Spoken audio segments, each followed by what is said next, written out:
আচ্ছা, কখনো কি ভেবে দেখেছি আমরা আমাদের মাথার ভেতরের এই যে কম্পিউটারটা, এটা ঠিক কতটা শক্তিশালী? আজ আমরা ঠিক এই মস্তিষ্কের রহস্য আর তা থেকে ইলহাম নিয়ে বানানো এক অসাধারণ টেকনোলজি, নিউরাল নেটওয়ার্ক নিয়ে কথা বলবো। চলুন এই দারুণ ইন্টারেস্টিং বিষয়টার গভীরে যাওয়া যাক। আচ্ছা, এটা কি কখনো খেয়াল করেছেন প্রচণ্ড ভিড়ের মধ্যেও এক ঝলক দেখেই আমাদের ব্রেন কি করে একজন বন্ধু বা পরিচিত মানুষের মুখ চিনে ফেলে? এই যে একটা অবিশ্বাস্য ক্ষমতা, যা আমরা প্রায়ই খেয়ালই করি না, এর পেছনের আসল রহস্যটা কি? আসলে দেখুন, এই অসাধারণ ক্ষমতাটা কিন্তু কোনো জাদু নয়। এটা একটা প্রসেস, যা আমরা বুঝতে পারি, এমনকি নকলও করতে পারি। আর এর আসল রহস্যটা লুকিয়ে আছে আমাদের মস্তিষ্কের একেবারে মূল গঠনে, তার সবচেয়ে ছোট এককের মধ্যে। আমাদের সমস্ত চিন্তা, স্মৃতি আর এই যে প্যাটার্ন চেনার ক্ষমতা, সবকিছুই কিন্তু নির্ভর করে একটা মাত্র কিন্তু প্রচণ্ড শক্তিশালী কোষের কাজের উপর, আর সেটার নাম হলো নিউরন। মজার ব্যাপার হলো, এই টেকনোলজির পুরো আইডিয়াটাই কিন্তু প্রকৃতি থেকে নেওয়া।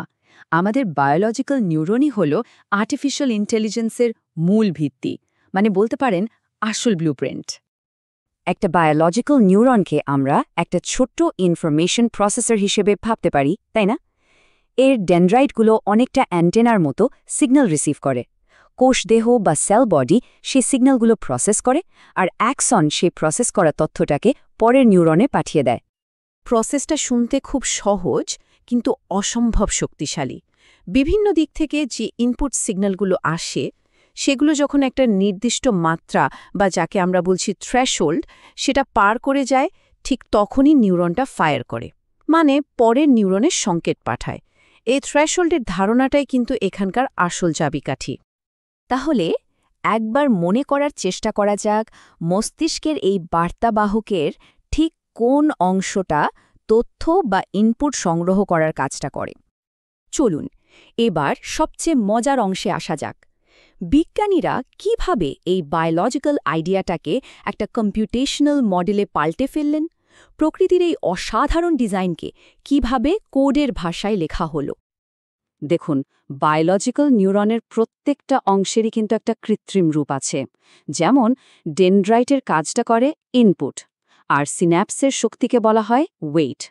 এই ওয়েটই ঠিক করে দেয় যে কোন ইনপুটটা কতটা গুরুত্বপূর্ণ। কোষদেহের থ্রেশহোল্ডের কাজটা করে অ্যাক্টিভেশন ফাংশন, আর অ্যাক্সন হয়ে যায় আমাদের আউটপুট। এই ক্রিকেটের উদাহরণটা দিলে ব্যাপারটা আরও সহজে বোঝা যাবে। ঠিক যেমন একজন ব্যাটসম্যান প্রত্যেকটা ইনপুটকে, মানে বলের গতি, স্পিন, এগুলোকে আলাদা আলাদা গুরুত্ব বা ওয়েট দেন, ঠিক তেমনই একটা আর্টিফিশিয়াল নিউরনও প্রত্যেকটা ডেটা ইনপুটকে তার গুরুত্ব অনুযায়ী বিচার করে, আর সবটা মিলে যখন সেই থ্রেশহোল্ড পার হয়, তখনই ফাইনাল সিদ্ধান্তটা নেওয়া হয়। আচ্ছা, এবার ভাবা যাক তো, একটা আর্টিফিশিয়াল নিউরনে প্রত্যেকটা ইনপুটের গুরুত্ব বোঝানোর জন্য আমরা কোন শব্দটা ব্যবহার করি? পুরো প্রসেসটা মনে রাখার জন্য একটা দারুণ সহজ নিয়ম আছে। শুধু মনে রাখুন IWAO রুল। ইনপুট আসে, তার সাথে ওয়েট গুণ হয়, সবগুলো যোগ করে অ্যাক্টিভেশন ফাংশন দিয়ে পরীক্ষা করা হয়, এবং সব শেষে আউটপুট পাওয়া যায়। পরীক্ষার জন্য হোক বা ভবিষ্যতের পড়াশোনার জন্য এই ছোট্ট কৌশলটা কিন্তু দারুণ কাজে দেবে। চলুন এবার থিওরি থেকে একটু বাস্তবে ফেরা যাক। এই যে এত জটিল একটা ধারণা, এটা কিন্তু আমরা রোজকার জীবনে এমন একটা টেকনোলজিতে ব্যবহার করি যা আমাদের পকেটেই থাকে। আমাদের ফোনের ফেস আনলক থেকে শুরু করে ইমেইলের স্প্যাম ফিল্টার পর্যন্ত, এই সব কিছুই আসলে এক ধরনের প্যাটার্ন চেনার খেলা। Neural network lakh lakh data থেকে আপনার মুখের প্যাটার্ন, হাতের লেখার ধরন বা একটা স্প্যাম ইমেইলের প্যাটার্ন চিনতে শিখে যায়। ভাবুন তো, আমরা যা কিছু শিখলাম তা অলরেডি আমাদের জীবনকে কতটা সহজ করে তুলেছে।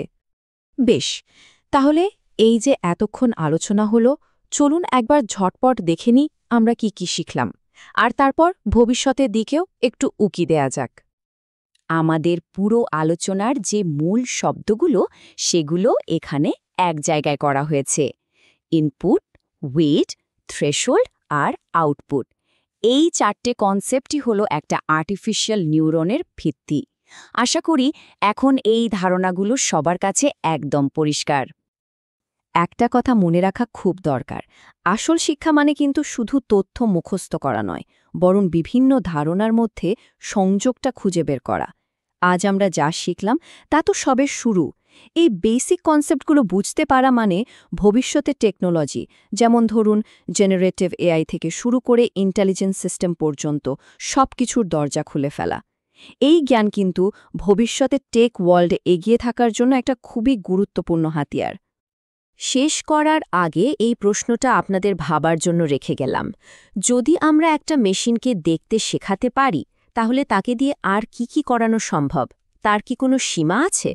নিউরাল নেটওয়ার্কের সম্ভাবনা বিশাল, আর আমরা তো কেবল এর ওপরটা ছুঁয়ে দেখেছি। এর ভবিষ্যৎ নিয়ে ভাবুন আর আরও জানার চেষ্টা করুন। ধন্যবাদ।